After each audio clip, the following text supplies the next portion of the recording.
Hi, I'm Giorgia Prestento, and today I'm gonna talk about what to do in your change program when logic fails.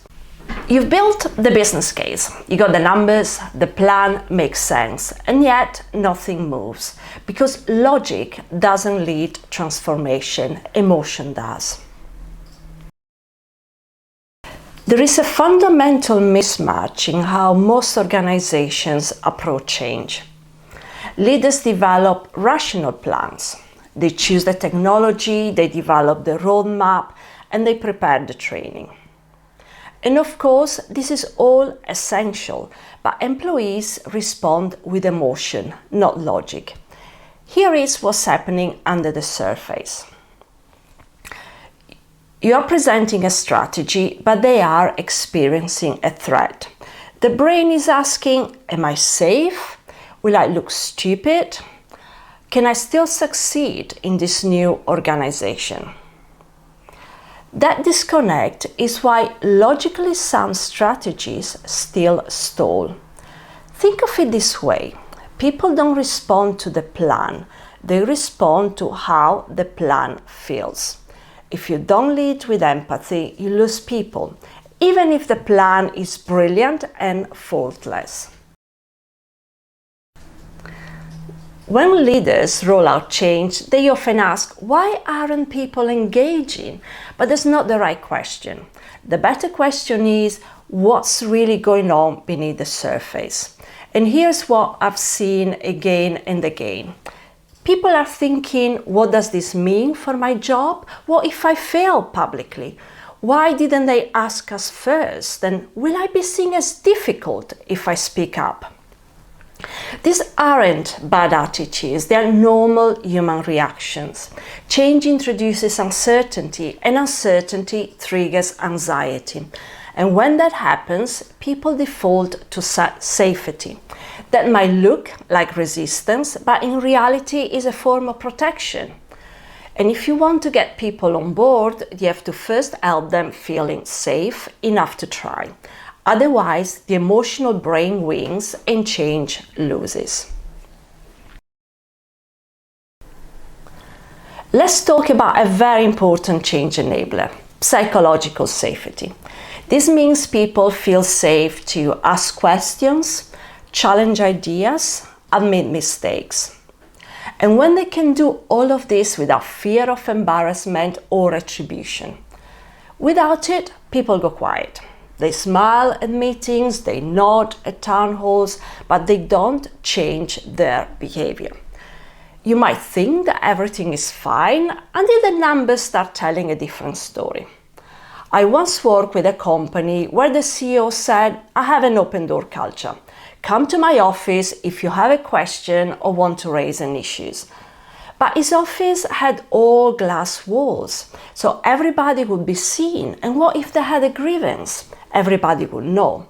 So despite the open door policy, I discovered employees feared speaking up. Safety isn't declared, it's demonstrating, but our leaders respond to discomfort. So if you want engagement, don't just share the vision. Make it safe for people to question it. I want to share a mistake I made early in my career. There was a dip in morale in my team after a major reorganization. We changed the roles and responsibilities. So, first thing I did, I jumped into action. I set up a recognition scheme, informal drop-ins. I even created a campaign to recognize the best contributors. The intention was right. The execution, too fast. And also too surface level. Because the real issue wasn't motivation, it was fear. People didn't know how their role fitted in the new organization. They were worried about layoffs. They felt invisible. I had responded with logic when what they needed was space and reassurance. Eventually, I slowed down.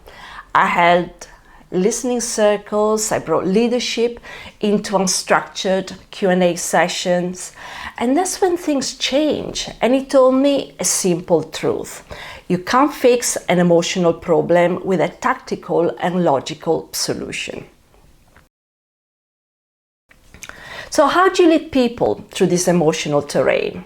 Here are 3 practical tools.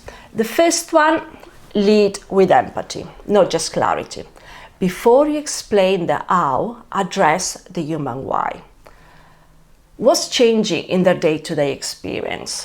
What might they lose? Acknowledge that, say it out loud. That alone builds trust. Second, model vulnerability. Leadership is not about having all the answers. It is about showing that you're listening. When a leader says, "This part surprised me too," or "We are still figuring this out," it gives others permission to do the same.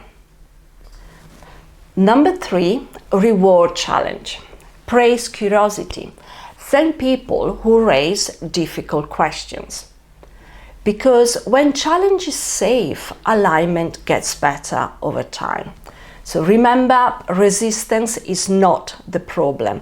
The silence is the real problem. This isn't just soft stuff, it's neuroscience. The limbic system, your brain's emotion center, reacts much before the rational brain kicks in.